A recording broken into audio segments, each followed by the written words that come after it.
nahanap na kung sinong pumatay kay tatay? Kaya nga iniimbestigahan pa rin namin ang buong pangyayari. Ang mahalaga, may suspect na. Alam na ba ito ni Sir Eduardo? Hindi pa nga eh. Tatawagan ko siya ngayon.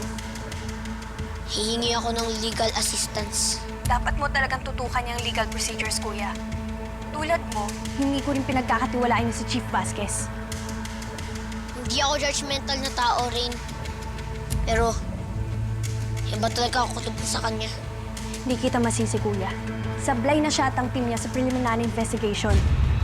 Kaya siguraduhin mo na mapabilis ang pag-usad ng kaso kung sinong pumatay kay tatay at kung sino nag-utos sa kanya. Si Rambo ba yan? Ay, opo. Nahuli na po kung sino pumatay kay tatay, pero hindi pa po maamin kung sinong mastermind.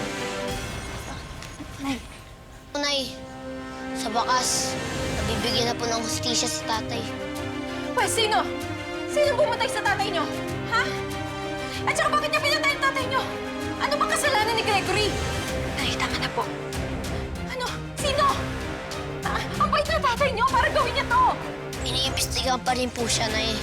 Lumalabas po na napag-utusan lang po siya. Sino nagutos sa kanya? Sino nagpapatay sa kanya? Nay, Nay, kumalma ka po. Baka makasama po sa inyo. Ito ang tatandaan mo, Rambo, ha? Walang hustisya hanggat hindi nahuhuli kung sino nasinto ng pagpatay sa tatay mo.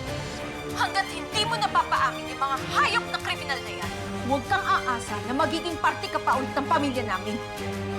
At kapag hindi na parusahan yung mga demonyong yan, hindi kita mapapatawad. Naintindihan mo ba?